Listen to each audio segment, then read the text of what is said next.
All right, welcome to today's Explainer. Today, we're unpacking the really fascinating and honestly quite polarizing psychology behind dominant gestures. We'll be drawing from some specific source material to objectively look at the highly calculated behaviors that are argued to be the hidden currency of social and professional power. So whether you're leading a boardroom, trying to navigate complex social dynamics, or you're just naturally curious about behavioral psychology, we are going to put these tactics right under the microscope. So what if your polite smile is actually signaling submission? It's a pretty jarring thought, right? I mean, most of us are taught literally from childhood that smiling is polite, it builds rapport, and it makes us likable. But the source material we're analyzing today presents this fiercely aggressive counter-narrative.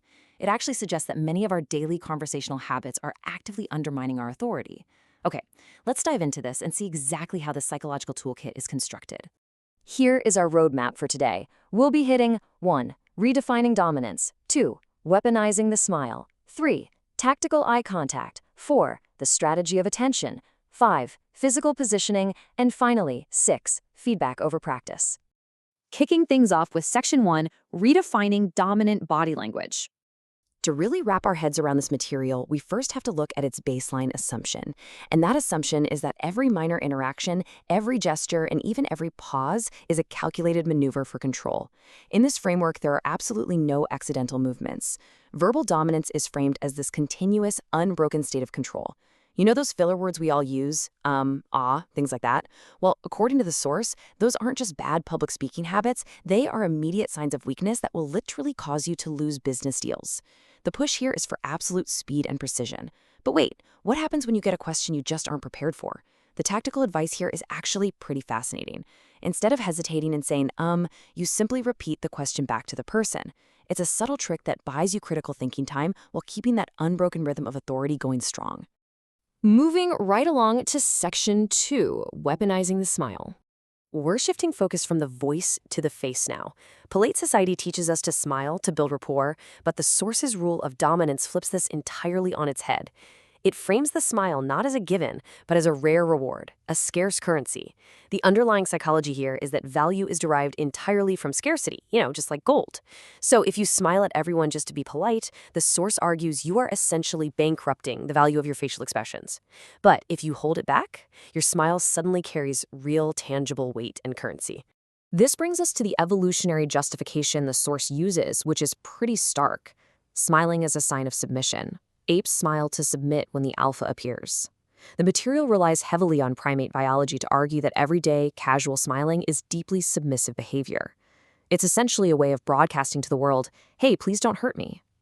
By framing a smile as a biological defense mechanism, the source is attempting to completely dismantle standard social etiquette. So what's the behavioral replacement? Take a second and think about your own habits. How often do you smile just to acknowledge a cashier or maybe a colleague you pass in the hallway? Well, the source advises maintaining a completely neutral expression during those general chats. Instead of a polite smile, you deploy what they call the firm nod.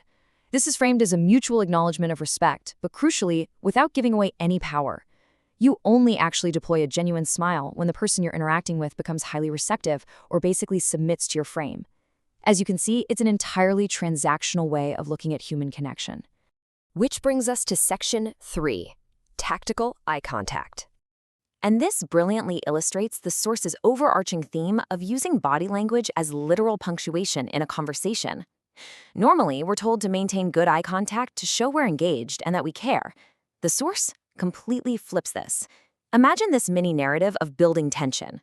Step 1, you actively look away. You remain physically aloof while just making general conversation or setting up a premise. Then, step 2, you suddenly lock eyes directly with the target at the exact moment you deliver your driving crucial point. The psychology here is that this sudden, stark change in your physical attention creates a shockwave.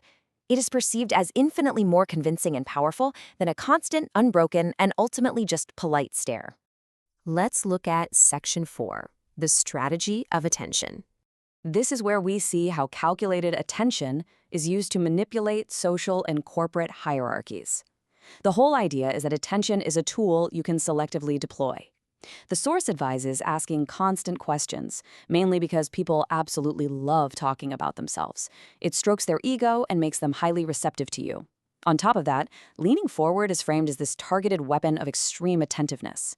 But maybe the most surprising, almost unbelievable tactic in this toolkit is the advice for dealing with bosses. The source says to literally bring a physical notepad to meetings, write down their points. Why? Because it's a strategic feigning of submission.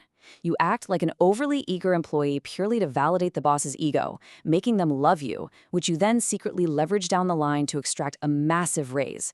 It's essentially submission as a Trojan horse. Now for Section 5, Physical Positioning. Broadening our scope from just the face and eyes to full body posturing, we encounter this overarching concept of physical aloofness. In your standard relational body language, leaning in shows affection, engagement, warmth, but the source strictly dictates acting as the unbending oak tree. The absolute rule is that you never lean in, you force others to lean in towards you. The core idea is that whoever leans in is subconsciously submitting to the other person's frame. And that concept is highlighted perfectly in this vivid quote. Take a picture of the girl like she doesn't exist. I am the oak tree, she's hugging the oak tree. Impartially analyzing this, we can really see the core of the source's psychology regarding masculine authority. The belief is that looking away, appearing completely unbothered, and refusing to physically orient yourself toward another person projects ultimate control. To the source, showing that you simply don't care is the ultimate display of alpha dominance. And finally, Section 6, Feedback over Practice. So how does one actually internalize all these rigid, highly calculated rules? The source claims it isn't just through repetition. In fact, mere practice is considered dangerous because it just builds permanent bad habits. Like if you practice speaking with ums and ahs, you're just becoming an expert at speaking poorly. True mastery, according to this framework, requires obsessive feedback and self-analysis. You have to record yourself, watch it back repeatedly, and brutally identify every subtle error, much like a grandmaster analyzing a lost chess game move by move. Only through that harsh feedback loop can you actually rewire your default body language.